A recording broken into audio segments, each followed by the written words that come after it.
శ్రీ మహాగణాధిపతయే నమః. శ్రీమాత్రే నమః. మాచిరాజ్ భక్తి ప్రేక్షకులందరికీ నమస్కారం. ఆగస్టు 1వ తేదీ నుంచి ఆగస్టు 10వ తేదీ వరకు ఈ 10 రోజుల్లో మేషాది ద్వాదశ రాశులకి రాశి ఫలాలు ఏ విధంగా ఉండబోతున్నాయో, ఏ గ్రహాలు అనుకూలంగా ఉన్నాయో, ఏ గ్రహాలు వ్యతిరేకంగా ఉన్నాయో, అనుకూలించే గ్రహాల అనుకూలత పెరగటానికి, వ్యతిరేకించే గ్రహాల వ్యతిరేకత తగ్గటానికి ఎలాంటి పరిహారాలు చేసుకోవాలో, ఏ దేవీ దేవతల ఆలయ దర్శనం చేయాలో, ఏ మంత్రాలు చదువుకోవాలో, ఏ స్తోత్రాలు పఠించాలో, ఎలాంటి దానాలు ఇవ్వాలో, ద్వాదశ రాశుల వాళ్ళకి ఈ 10 రోజులు రాశి ఫలితాలు ఏ విధంగా ఉండబోతున్నాయో ఈ వీడియోలో మనం తెలుసుకుందాం. తదుపరి ధనుస్సు రాశి. ధనుస్సు రాశి వాళ్ళకి ఆగస్టు 1వ తేదీ నుంచి ఆగస్టు 10వ తేదీ మధ్యలో 10 రోజుల పాటు రాశి ఫలితాలు పరిశీలిస్తే, ప్రధానంగా 10 రోజుల రాశి ఫలితాలు మనం చూసుకునేటప్పుడు తీసుకోవాల్సిన 4 గ్రహాలు రవి, బుధుడు, కుజుడు, శుక్రుడు. ఈ 4 గ్రహాల్లో సూర్యుడు 8వ స్థానంలో వ్యతిరేక ఫలితాలు ఇస్తున్నాడు. 8వ స్థానంలో సూర్యుడు ఉంటే దాన్ని అష్టమ రవి దోషం అంటారు. అష్టమ రవి దోషం హెల్త్ ఇష్యూస్ మీద బాగా దెబ్బ కొడుతుంది. ఎందుకంటే అష్టమంలో రవి ఉన్నప్పుడు కంటికి సంబంధించి కానీ, గుండెకి సంబంధించి కానీ ఏదో ఒక అనారోగ్యాలు రావటం, లేదా తలనొప్పి, పార్శ్వపు నొప్పి, ఒంటికణత నొప్పి, కంట్లో కలకలు, కంటి నుంచి నీరు గారటం, ఇట్లా ఏదో ఒక అనారోగ్యాలు అష్టమ రవి దోషం వల్ల ఏర్పడుతూ ఉంటాయి. కాబట్టి ధనుసు రాశి వాళ్ళు ఆరోగ్యం పట్ల ప్రత్యేకమైన శ్రద్ధ తీసుకోవాలి. అలాగే 8వ స్థానంలో రవి ఉండటం వల్ల ఆఫీసులో కూడా టెన్షన్స్ ఉంటాయి. బాస్ అనుకూలంగా ఉండడు, కొలీగ్స్ అనుకూలంగా ఉండరు. సాధ్యమైనంత వరకు బాస్ తో, కొలీగ్స్ తో జాగ్రత్తగా మాట్లాడుతూ మీ పని మీరు చూసుకునే ప్రయత్నం చేయటం మంచిది. అగ్రికల్చర్ లో ఒడిదుడుకులు ఉంటాయి. అదేవిధంగా తండ్రి తరపు బంధువుల వల్ల సమస్యలు ఉంటాయి. వీటన్నిటికీ కారణం 8వ ఇంట్లో సూర్యుడు ఉంటాం. ఆ దోషం పోవాలంటే ఆదిత్య హృదయం చాంటింగ్ వినాలి, సూర్యాష్టకం చాంటింగ్ వినాలి. ప్రతిరోజు కూడా సూర్యుడికి సంబంధించిన మిత్ర, రవి, ఖగ, సూర్య, భాను, పూష, హిరణ్యగర్భ, మరీచి, ఆదిత్య, సవిత్రు, అర్క, భాస్కర అనే 12 నామాలు ఉదయం నిద్ర లేచాక వీలైనన్ని సార్లు, కనీసం 11 సార్లు లేదా 21 సార్లు చదవాలి. ఈ 12 నామాలు చదవటం వీలు కాని వాళ్ళు ఎవరైనా సరే సూర్యుడికి సంబంధించినటువంటి ఓం సవిత్రే నమః మంత్రాన్ని 12 సార్లు చదువుకోండి. దానివల్ల కూడా సూర్యుడు ఇచ్చే వ్యతిరేక ఫలితాలు తొలగిపోతాయి. గోధుమలు నానబెట్టి బెల్లంతో కలిపి ఆవుకు పెట్టడం, లేదా కేజింబావు గోధుమలు పంతులు గారికి దానం ఇవ్వటం ద్వారా కూడా రవిగ్రహ దోషాల నుంచి బయటపడచ్చు. అలాగే ధనుసు రాశి వాళ్ళకు బుధుడు 7, 8 స్థానాల్లో సంచారం చేస్తున్నాడు. మొదటి 5 రోజులు 7వ సంచారం, తర్వాత 5 రోజులు 8వ సంచారం. ఈ 2 సంచారాలు బుధుడికి ఫేవరబుల్ కాదు. అంటే విద్యార్థులు, ధనుసు రాశి వాళ్ళు కష్టపడితేనే ర్యాంకులు వస్తాయి, లేకపోతే ర్యాంకులు రావు. ధనుసు రాశి నిరుద్యోగులు బాగా ప్రిపేర్ అయ్యి ఇంటర్వ్యూలకు వెళితేనే ఇంటర్వ్యూలో సెలెక్ట్ అవుతారు, లేకపోతే సెలెక్ట్ అవ్వరు. వ్యాపారస్తులు కొత్త కొత్త పథకాలతో వ్యాపారం చేస్తేనే వ్యాపారంలో లాభాలు వస్తాయి. విద్యార్థులు ఎంత కష్టపడితే అంతగా రాణింపు అనేది ఉంటుంది. విద్యారంగము, నిరుద్యోగులు, వ్యాపారస్తులకు బుధుడు వ్యతిరేక ఫలితాలు ఇస్తున్నాడు. కాబట్టి ఆ వ్యతిరేక ఫలితాలు పోవాలంటే బుధుడికి అధిష్టాన దైవం గణపతి కాబట్టి గణపతి ఆలయ దర్శనం చేయాలి. గరికపోచలు కలిపే నీళ్లతో గణపతికి ఇంట్లో అయినా సరే విగ్రహానికి అభిషేకం చేసుకోండి. ఓం గం గణపతయే నమః అనే మంత్రం 21 సార్లు చదువుకోండి. సంకటనాశక గణేష స్తోత్రం కానీ, గణేష పంచరత్న స్తోత్రం కానీ వినండి. పెసలు నానబెట్టి ఆవుకు పెట్టండి. కేజింబావు పెసలు పంతులు గారికి దానం ఇవ్వండి. వీటిలో ఏది చేసినా బుధుడు ఇచ్చే వ్యతిరేక ఫలితాల నుంచి బయటపడి అనుకూల ఫలితాలు అందిపుచ్చుకోవచ్చు. అలాగే ప్రధానంగా కుజుడి సంచారం తీసుకుంటే ధనుసు రాశి వాళ్ళకి కుజుడు 6, 7 స్థానాలలో సంచారం చేస్తున్నాడు. ఆగస్టు 1 నుంచి ఆగస్టు 10 మధ్యలో మొదటి 2 రోజులు కుజుడు 6వ సంచారం చేస్తున్నాడు. ఎక్సలెంట్ ఫేవరబుల్ రిజల్ట్స్ ఇస్తున్నాడు. ఎవరైనా ప్రాపర్టీ కొనుక్కోవాలంటే ధనుసు రాశి వాళ్ళు ఆగస్టు 1వ తేదీ కానీ ఆగస్టు 2వ తేదీ కానీ కొనుక్కోండి. ప్రాపర్టీ సేల్ చేయాలన్నా మంచి రేటుకి ఆగస్టు 1వ తేదీ ఆగస్టు 2వ తేదీ బలం ఉంది. అలాగే అప్పులు తీర్చడానికి కూడా మొదటి 2 రోజుల్లో బలం ఎక్సలెంట్ గా ఉంది. బ్యాంక్ లోన్ శాంక్షన్ అవడానికి కూడా మొదటి 2 రోజుల్లో బలం ఉంది. బ్రదర్స్ తో డిస్ప్యూట్స్ క్లియర్ చేసుకోవడానికి, డిస్కషన్స్ చేయడానికి కూడా మొదటి 2 రోజుల్లో బలం ఉంది. ఎందుకంటే మొదటి 2 రోజుల్లో కుజుడు 6వ స్థానంలో ధనుసు రాశి వాళ్ళకి సంచారం చేస్తున్నాడు. ఇది ఈ రకమైన ఫేవరబుల్ రిజల్ట్స్ ఇస్తుంది. ప్రాపర్టీస్ పరంగా, బ్యాంక్ లోన్స్ పరంగా, అప్పుల పరంగా అన్ని రకాలైనటువంటి ఫేవరబుల్ రిజల్ట్స్ కూడా మొదటి 2 రోజుల్లో 6వ స్థానంలో ఉన్న కుజుడి వల్ల వస్తాయి. తర్వాత 8 రోజులు కుజుడు 7వ స్థానంలో ఉన్నాడు. ఆగస్టు 3 నుంచి ఆగస్టు 10 వరకు కుజుడి బలం లేదు, 7వ స్థానంలో ఉన్నాడు. అప్పుడు ఏం జరుగుతుంది? పెళ్లి సంబంధాలు నిశ్చయం చేసుకోవాలన్నా డిలే అవుతుంది. పార్ట్నర్షిప్ బిజినెస్లు చేస్తే మోసపోయే అవకాశం ఉంటుంది. కాబట్టి ఆగస్టు 3 నుంచి ఆగస్టు 10 వరకు సాధ్యమైనంత వరకు పార్ట్నర్షిప్ బిజినెస్ ఏవి స్టార్ట్ చేయకండి. ఒకవేళ పార్ట్నర్షిప్ బిజినెస్ లో ఉన్నా కూడా కొత్త ఇన్వెస్ట్మెంట్స్ ఆగస్టు 3 నుంచి ఆగస్టు 10 మధ్యలో పెట్టకండి.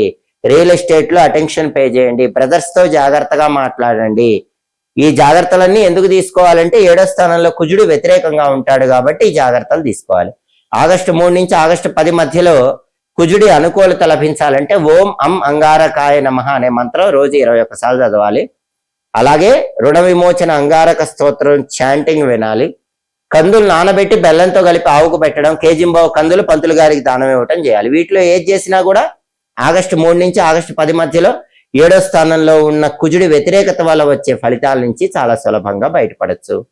అలాగే శుక్రుడు ప్రధానంగా 10వ స్థానంలో వ్యతిరేక ఫలితాలు ఇస్తున్నాడు. ధనుస్సు రాశి వాళ్ళకి 10వ స్థానంలో శుక్రుడు ఏం చేస్తాడంటే ఉన్నట్టుండి జాబ్ రిజైన్ చేసేలాగా చేస్తాడు. ఏదో ఒక ఇష్యూస్ వచ్చి జాబ్కి రెసిగ్నేషన్ రాసి ధనుసు రాశి వాళ్ళు వెళ్ళిపోయేలాగా, వాళ్ళ మనసు మారేలాగా 10వ స్థానంలో ఉన్నటువంటి శుక్రుడు ఫలితం ఇస్తాడు. అలా చేయకండి. ఎమోషనల్ డెసిషన్స్ తీసుకోకండి. 10వ స్థానంలో శుక్రుడు వృత్తిరీత్యా ఇబ్బందులు ఇస్తాడు. కెరీర్ ఎదుగుదలకు అడ్డం పడుతూ ఉంటాడు. ప్రమోషన్లు ఆపేస్తూ ఉంటాడు. 10వ స్థానంలో శుక్రుడు ఉండటం వల్ల ఒక్కోసారి ఉద్యోగం వదిలేయాల్సిన పరిస్థితులు కూడా వస్తాయి. టెక్స్టైల్, లేడీస్ ఎంపోరియం, బొటిక్ లాంటి వాటిల్లో కూడా నష్టాలు కనిపిస్తూ ఉంటాయి. కళారంగంలో అవకాశాలు తొందరగా రావు. ఈ వ్యతిరేక ఫలితాలన్నీ పోగొట్టుకునే ప్రయత్నం చేయాలి. ఎలా పోవాలి? లలితా సహస్రనామ స్తోత్రం చాంటింగ్ వింటే ఈ సమస్యల నుంచి బయటపడచ్చు. అలాగే శ్రీమాత్రే నమః అనే మంత్రం రోజు 21 సార్లు చదువుకోవాలి. నానబెట్టిన అలసందలు ఆవుకు పెట్టడం, లేదా కొన్ని అలసందలు పంతులు గారికి దానం ఇవ్వటం, ఏదో ఒకటి చేస్తే గనక అప్పుడు శుక్రుడిచ్చే వ్యతిరేక ఫలితాల నుంచి బయటపడచ్చు. అనుకూల ఫలితాలు పొందవచ్చు. కాబట్టి ధనుసు రాశి వాళ్ళకి ప్రధానంగా ఆగస్టు 1 నుంచి ఆగస్టు 10 మధ్యలో గ్రహాల సంచారం బట్టి రవి బలం లేదు, శుక్రుడి బలం లేదు. కేవలం బుధుడు, కుజుడు ఈ 2 గ్రహాలు మాత్రమే గనక మనం తీసుకుంటే ఈ 2 గ్రహాల్లో కూడా బుధుడి బలం అస్సలు లేదు. కుజుడి బలం కేవలం 2 రోజులే ఉంది. కాబట్టి గ్రహాలకు సంబంధించిన పరిహారాలు చేసుకోవాలి. రవి అస్సలు ఫేవరబుల్ లేడు, శుక్రుడు అస్సలు ఫేవరబుల్ లేడు, బుధుడు అస్సలు ఫేవరబుల్ లేడు. కుజుడు మాత్రం మొదటి 2 రోజులు ఫేవరబుల్ ఉన్నాడు. కానీ పరిహారాలు చేసుకుంటే ఈ గ్రహాలన్నీ కూడా ఫేవరబుల్ గా మారిపోతాయి. దానివల్ల చక్కటి అనుకూల ఫలితాలు అందిపుచ్చుకోవచ్చు. ముఖ్యమైన కార్యనిమిత్తమై మనం బయటికి వెళ్ళేటప్పుడు పనులు విజయవంతం కావాలంటే, కార్యసిద్ధి లభించాలంటే కొన్ని ప్రత్యేకమైన సమయాలు ఉన్నప్పుడు పని మీద బయటికి వెళ్ళాలి. అలాగే ఒక్కొక్క వారం ఒక్కో దిక్కు వైపు ప్రయాణం చేయకూడదని కూడా జ్యోతిష శాస్త్ర గ్రంథాల్లో చెప్పారు. ఎప్పుడైనా పని మీద బయటికి వెళ్ళటానికి అనుకూలమైన రోజులు బుధవారం, గురువారం, శుక్రవారం అని కాలామృతం అనే గ్రంథంలో చెప్పారు. కాబట్టి ముఖ్యమైన పనులు ఉన్న వాళ్ళు ఎవరైనా సరే ఈ 3 రోజుల్లో పని మీద బయటకు వెళితే చాలా వరకు ముఖ్యమైన పనులన్నీ కూడా దిగ్విజయంగా పూర్తి చేసుకోవచ్చు. సోమవారం కూడా మంచిదే. అయితే బుధ, గురు, శుక్ర ఎక్కువ శుభ ఫలితాలను ఇస్తాయి. కాలామృతం అనే గ్రంథంలో ఏం చెప్పారంటే ఒక్కొక్క రోజు ఒక్కొక్క దిక్కు వైపు ప్రయాణం చేయకూడదని చెప్పారు. దీన్ని వారసుల దోషము అంటారు. ఎవరైనా సోమవారము, శనివారము బయటికి వెళ్ళేటప్పుడు తూర్పు వైపు ప్రయాణం చేయకూడదు. ఆదివారము, శుక్రవారం పని మీద బయటికి వెళ్ళేటప్పుడు పడమర దిక్కు వైపు ప్రయాణం చేయకూడదు. మంగళవారం, బుధవారం ఉత్తర దిక్కు వైపు ప్రయాణం చేయకూడదు. గురువారం దక్షిణం వైపు ప్రయాణం చేయకూడదు. చేస్తే పనులు తొందరగా జరగవని కాలామృతం అనే గ్రంథంలో చెప్పారు. మరి ఒకవేళ ఖచ్చితంగా ఆ దిక్కు వైపే ప్రయాణం చేయాల్సి వస్తే అప్పుడు ఏం చేయాలి?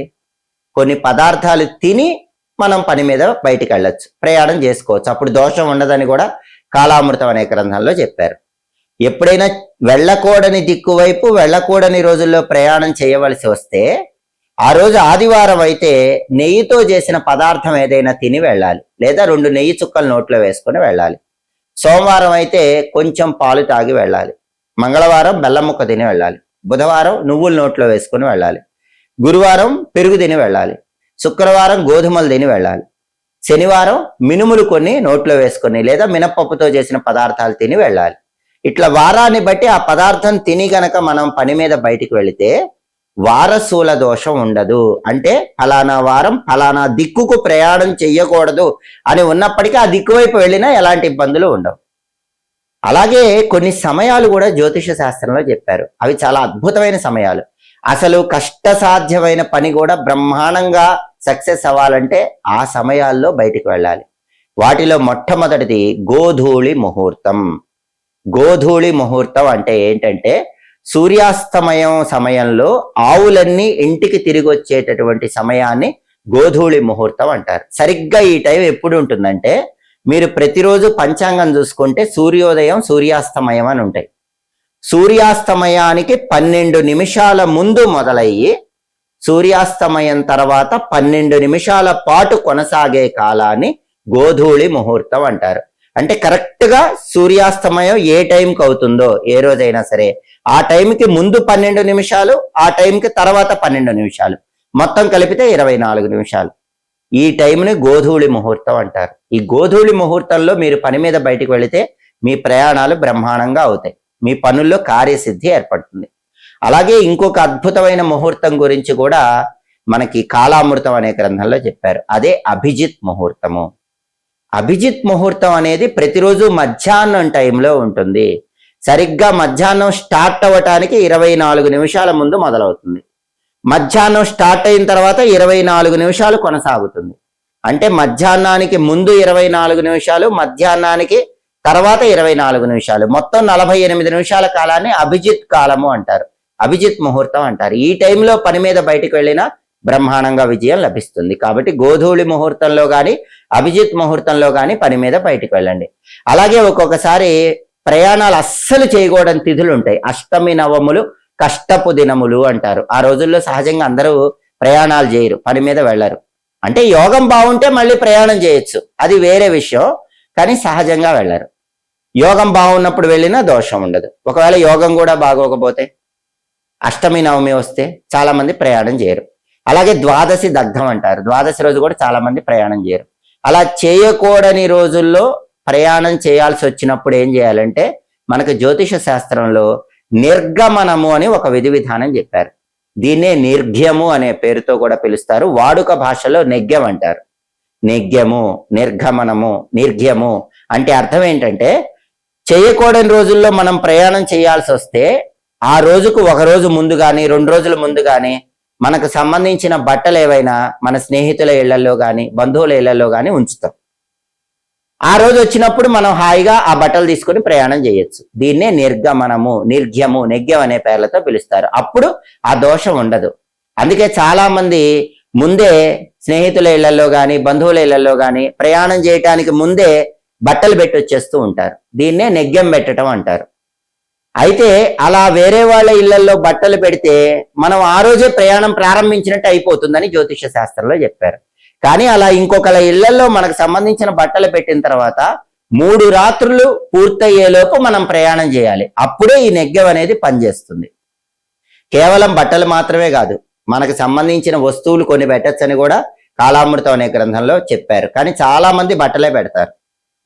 ఆ వస్తువులు ఏంటంటే గొడుగు పెట్టుకోవచ్చు. మన గొడుగు తీసుకెళ్లి వాళ్ళ ఇంట్లో ఉంచినా కూడా మనం ప్రయాణం ప్రారంభించినట్టే అవుతుంది.